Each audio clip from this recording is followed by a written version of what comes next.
Good morning from Kowloon.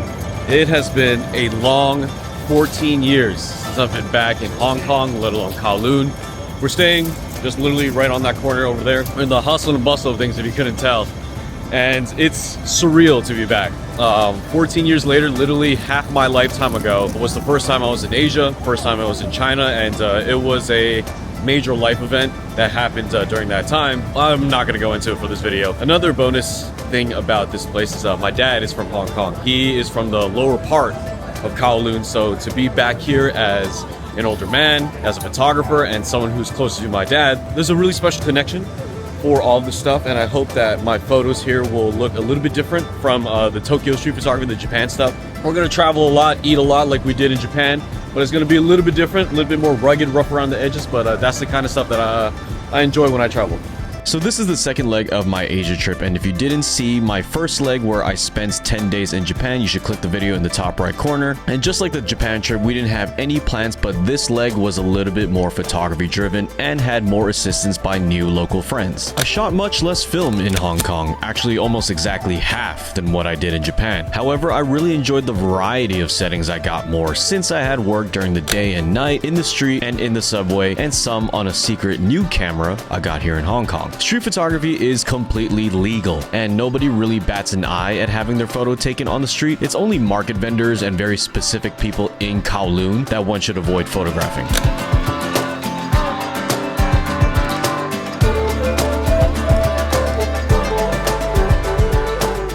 So because I've only been to Kowloon and Hong Kong once prior to this trip, my insight on this whole region is pretty limited. So if you are an audience member and a viewer who knows way more than I do, please comment down below so that myself and the audience knows a little bit more about this. But one of the things that I want to point out is the population density. Now, New York City alone has 8 million people spread out across the 5 boroughs, but Hong Kong also has around 8 million people, but the area is so much smaller.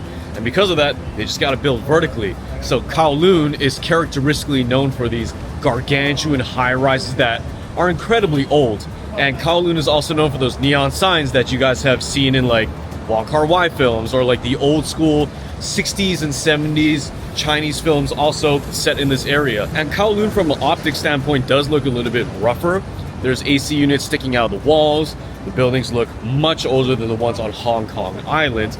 And on that island, that's where the more like affluent areas are. That's where you see the shopping. That's where you see like more updated, gentrified areas. And it's going to be really interesting on this trip because I'm going to be exploring both sides of this area. And I don't really remember too much of my trip 14 years ago, but of the areas that I do remember, I'm going to revisit and see how they've changed. I don't have any photos to compare them to, but it'll be fun to kind of digest the culture like I did in Japan, but with the added bonus of my own heritage connection, and having a camera is only going to further communicate with you all how I see this place and how I connect with it. And there's still like this really strong maintenance of culture and tradition, which is good because with how fast the world is changing, it's nice to see that there's still people out here trying to maintain something of the olden days that try to resist gentrification, technological advancements. Like, you still gotta have these, even though it, like, optically, again, it looks dirty or whatever. That's culture, that's story, that's all that stuff. You can't get rid of it.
So these are the characteristic Kowloon high-rises that house an insane amount of people in very tight spaces. Each unit was meant for single-family homes but ended up becoming into either SROs or multi-family subdivisions. The light doesn't reach most of the units because of the architecture of the building, but the city has mandated that the top floors be shortened to create somewhat of a slope to allow at least a chance of sunlight to hit the lower units, let alone the ground. But as a result, the top floors are smaller. Each unit on the outside exhibits a great amount of personality, highly customized to their liking, even if the tenants aren't allowed to do that. My dad and his family grew up in similar circumstances before moving to America, so being able to see a similar setting kind of struck a chord for me emotionally and photographically. I really wish I had a wider lens or my Widelux with me. The 28mm lens that I was using didn't work for the space because it was either not wide enough or not punched in enough. Shout out to my new Hong Kong friend Jeremy. You guys should follow him on Instagram for his incredible photography, but he's the one that gave us a tour of this area and gave us a lot of history behind it as well.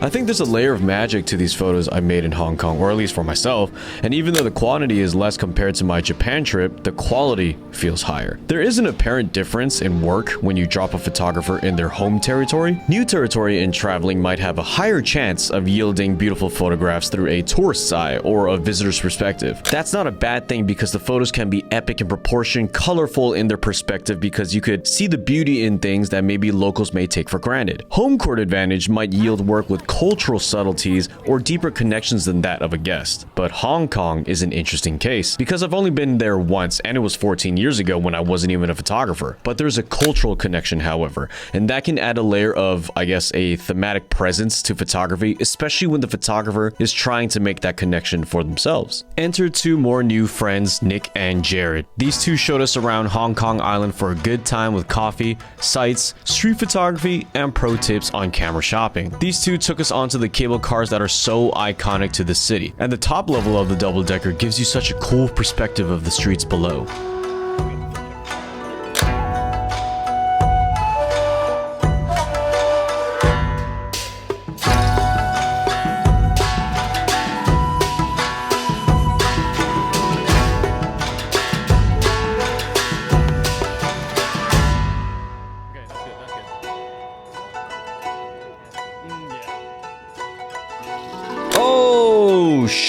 I love how this photo came out. Those light leaks frame her up with the cigarette perfectly.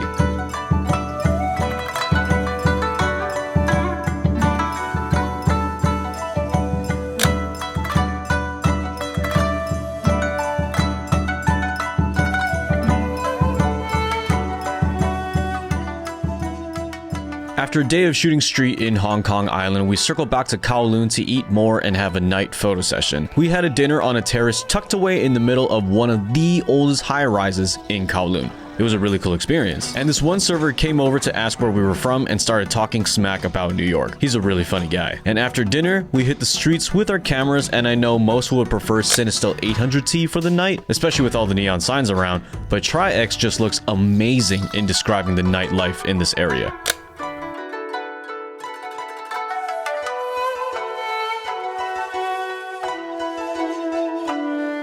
After all the beautiful street photography and fun times, it was time to punctuate the trip with a little camera shopping in a spot called Sim City. Going back to the Japan trip, I was looking for a Leica 28mm Summicron version 2 with the square metal hood. Surprisingly, in Sim City, I found the 28mm Summicron for a huge steal, albeit it was the version 1 with the gigantic plastic hood I'll never use. This place was chock full of film cameras ranging from all types of conditions, so you really need to know what you're looking at. And even though they're not as nicely presented as the Japanese retailers, the options are actually really great and the prices would surprise you. I'm so glad to be back on the 28 Summicron. It's not exactly the one that I had in the previous 6 months when Leica sent me the version 2, but this version 1 was $1,900 USD, incredibly under market in the US, so saved a ton of money on it. Now I can get rid of my 20mm Elmerit, the tried and true. So glad to have an extra full stop to shoot in low light subway areas because I was struggling with that 2.8. But now, back on my workhorse, and I've been trying to find this lens too in Japan because I heard there were so many good deals at MAP and Kitamura, but I couldn't find any, but finally found a good one here in Hong Kong. So come to Sim City if you are looking for some good camera deals. It felt so good to have f2 as an option again because now I can comfortably shoot underground in low light situations, and I wish I had this lens for more parts during this trip, but it's alright because I'm already making fun work back here in New York. And before we close out this video, I would love to thank the sponsor of this video, Squarespace. Squarespace provides some of the industry leading tools for making a portfolio for photographers like us who want to be taken seriously. I recently renovated my website to be more focused on my documentary work. Squarespace allows a lot of customizability from their award-winning templates to something as simple as changing the background to black. I love how my website feels more mature, and if I have any questions or problems, I know I can contact the 24/7 customer service to get myself squared away. You can start a free trial today at squarespace.com/ChrisChew. Use my code ChrisChew at checkout for 10% off your first purchase.